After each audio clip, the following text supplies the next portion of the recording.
We have the EZA details for the Gammas. Finally, they're here.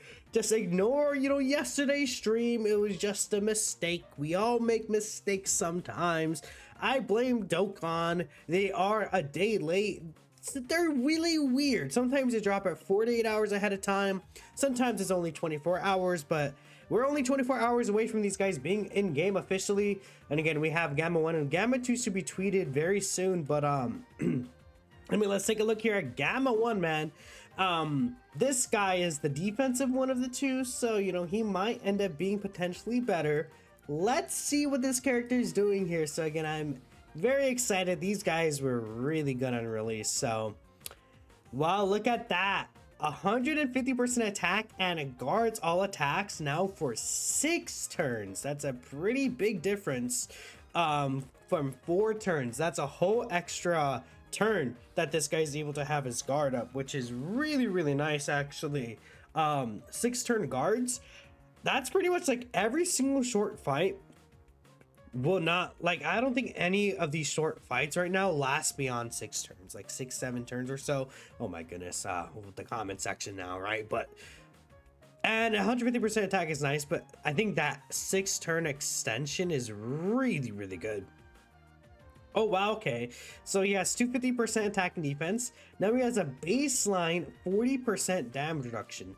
Pre-EZA, and I talked about this in my concept video, he had to build up 10% to 50%. This is what kind of was allowed. Like, okay, when this guy, I guess, I wouldn't necessarily say started aging out, but his issue is really that characters nowadays don't have 0 defense mechanics, or just 1 defensive mechanic starting off. Mostly like good characters will have a combination of the 2 at the start, and you don't want to have your main defensive mechanic built up from receiving attacks. So they moved 40% damage reduction to his basic effects, which is really good. Then he will launch an additional super attack, and all allies get key 1 and 40% defense, attack and defense 30%, chance to crit 20%, and chance of evading enemies attack 10% for allies whose name includes Gamma 2. I guess this to an extent. In my concept I had damage reduction, but I actually did guess this, that they would have like each of the Gammas support. If you take a look here, this is my concept here. Again, this support ability of damage reduction to Gamma 2 characters. So they are doing that. So Gamma 2 characters will get key 1, 30% attack, 70% defense, 20% crit chance, and a 10% chance to dodge. This is really good. I assume they might have given this guy dodge in his kit, honestly, but this character having an extra 10% chance to dodge, wow. This character fully built up could get what? So starting off, this character will have 80% chance to dodge before even attacking. Then after getting their full build up, a 95% chance to dodge is actually crazy. That's obscenely busted. 95% chance to dodge, dude, on this Gamma 2 right here. This Gamma 1 is beautiful for the existing Gamma 2 right now, man, because this guy really needed a Gamma linking partner turn 1 that gets hit slot 1. Because again, look at all the links that this guy gets with this Gamma 2 or this Gamma 1 right here. All these links, like on the superhero team, like Android Assault, Red Ribbon Army, Hero of Justice, Signature Pose, Shocking Speed, like they're all missing. Now he has all these links, and that's a lot of extra defense that he's getting, so that's really good. 100% attack when attacking with 12 or more key. I don't think he had that before. No, he did actually have that. They didn't even change that. Interesting.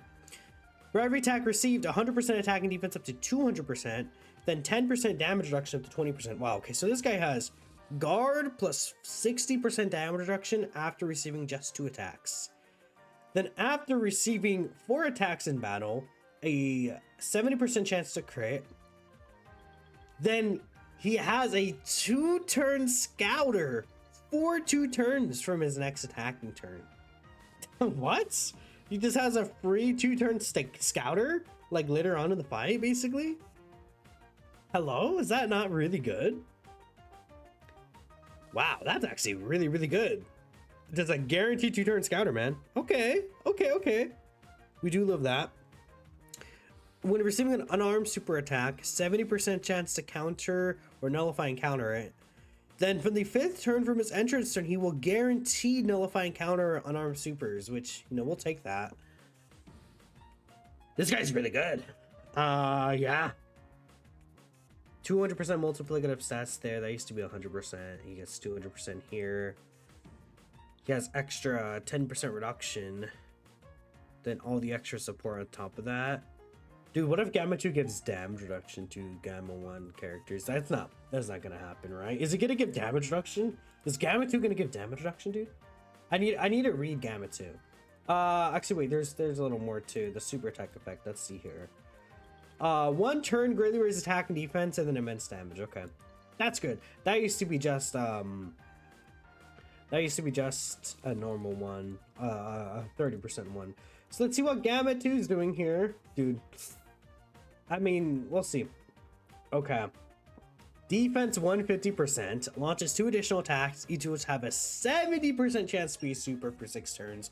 Really good right there. 250% attack and defense, and he still has 40% damage reduction. That's really good, actually. I did not expect that.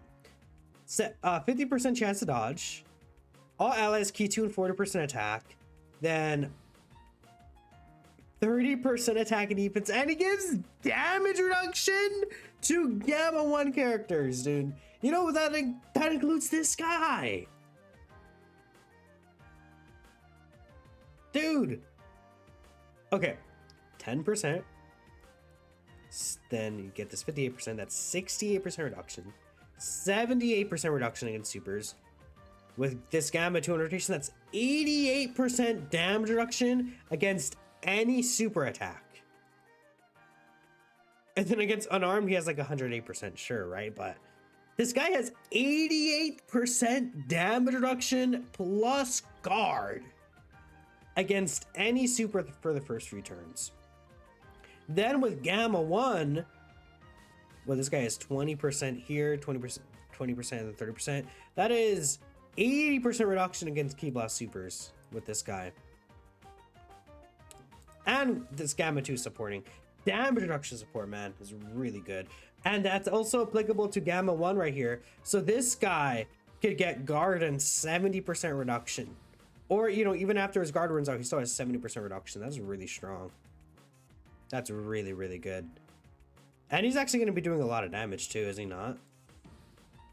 You see right here with these 2 additionals with the 70% chance. Okay, let's see here. 50% attack and defense up to 200%. I mean, he's going to be able to get that basically maxed out instantly. 20% chance to crit up to 80% chance to crit. Then after performing 4 attacks in battle, he will launch a guaranteed additional super attack permanently, just like Gamma 1. So, I mean, if this guy has full additional, he could get his first super, second super, third super here, hidden potential system super attack, then a 5th super attack turn 1. He could do 5 super attacks in turn 1. Then he also has a scouter for 2 turns from his next attacking turn after performing 4 attacks. So 50% chance to nullify Ki Blast super, and he guaranteed nullifies Ki Blast supers from the 5th turn onward. This is really good for that baby fight. This guy will lose those additionals and the extra defense, but he has guaranteed nullification of those Ki Blast supers. And he'll be fully built up here. Gamma 2 is really good as well. What is his super attack effect? Does 50% attack and defense? Yeah. Yeah, both of these guys are really good. I mean, they're straightforward, but they're so powerful. Like, both of them are crazy. They look cracked to me. I mean, again, just to simplify things again. Guard, 60% damage reduction. This guy is providing 10% reduction on top of that, so we could have guard and 70% reduction. 2-turn scouter, going to be incredibly tanky, providing support as well. Has an unarmed super attack on nullification. This guy has, I mean, he has 3 additionals in his kit. This guy has a high chance to dodge. This guy has a high chance to nullify Ki Blast supers. Then he guaranteed nullifies it. He also has a scouter. He also has support. And he has 40% reduction. Gamma 2 low key might be better than Gamma 1. Like, actually, okay, well, I feel like the value Gamma 1 will provide will probably be better as like being a slot 1 character. But is it really even needed on the superhero team? Like on this team with double Ultimate Gohan plus Gamma 1, do we need another slot 1 character like that? Like on movie heroes, if we think about it, because we have the LR gods, we have 2 Gohan plus Gamma 1. Let's see, I mean, on Hybrid Saiyans, you know, early on, we have even this guy is an option. Like, there's a lot of slot 1 characters for this team. Like, we are, like, in terms of superheroes, we're looking pretty good on slot 1 characters, and we don't even need any extra slot 1 characters like that. But like, I think the androids team getting a damage dealer like this, the superheroes team getting a damage dealer like this, Gamma 2 is going to be making a very impressive mark. I think Gamma 2 looks really good, and he's providing that 10% damage reduction, man. 10% reduction is really strong. Wow. That's funny. I didn't think they would give Gamma 1 characters damage reduction, but they did it. And by the way, this guy has 60% dodge with this guy here as well. Yeah. Very, very powerful EZA. These EZAs are cracked. Yeah, they did him justice, chat. They did him justice. I assume there's like news for upcoming contents. Stage 3 and 4 will be available for artificial life forms, and then Stage 80 Master Evolution as well. So this is all gonna be soon. I guess we don't know the exact dates. I assume this will all drop in 24 hours. Let me know what you're thinking about the Gammas. They're broken. And I'll catch you guys next time.